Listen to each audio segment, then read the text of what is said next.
पनवेल, नवी मुंबई, रायगड परिसरातील बातम्या पाहण्यासाठी आमच्या मी साक्षीदार या यूट्यूब चॅनलला सबस्क्राईब करा. खारघरमधील गोल्ड कॉईन वाईन मार्टमध्ये मद्यधुंद तरुणाने धिंगाणा घालत भीषण राडा केल्याची घटना घडली आहे. दारूच्या नशेत असलेल्या तरुणाने रात्रीच्या सुमारास वाईन शॉपमध्ये घुसून लाकडी बांबूने नामफलक आणि इतर साहित्याची तोडफोड केली. अचानक झालेल्या या प्रकारामुळे परिसरात एकच गोंधळ उडाला होता. घटनेच्या वेळी तरुणाने दुकानासमोर मोठा गदारोळ केला. परिस्थिती नियंत्रणाबाहेर जात असल्याचे पाहून स्थानिक नागरिकांनी हस्तक्षेप करत संबंधित तरुणाला चोप देत ताब्यात घेतले. त्यानंतर खारघर पोलिसांना या घटनेची माहिती देण्यात आली. खारघर पोलिसांनी तात्काळ घटनास्थळी धाव घेत मद्यधुंद तरुणाला ताब्यात घेतले.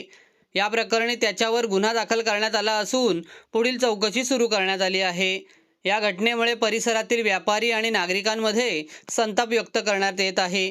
पोलिसांनी अशा प्रकारच्या गैरप्रकारांवर कठोर कारवाईची मागणी स्थानिकांनी केली आहे. या प्रकरणी पोलीस अधिक तपास करत आहेत.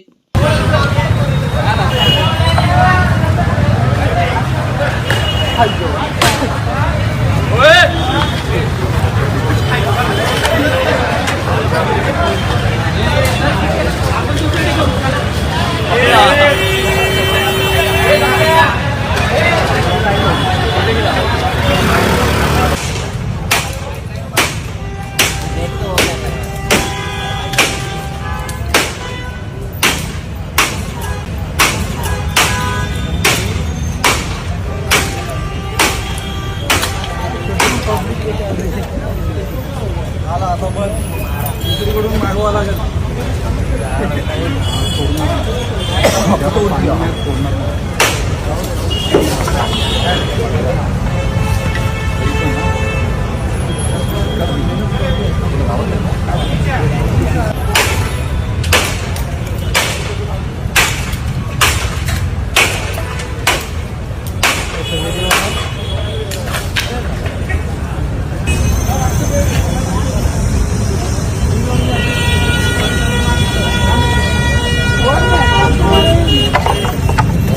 पाचशे घेतलं तुला रस्त्यात दिले तर 500 घेतलं 1000 घेतलं.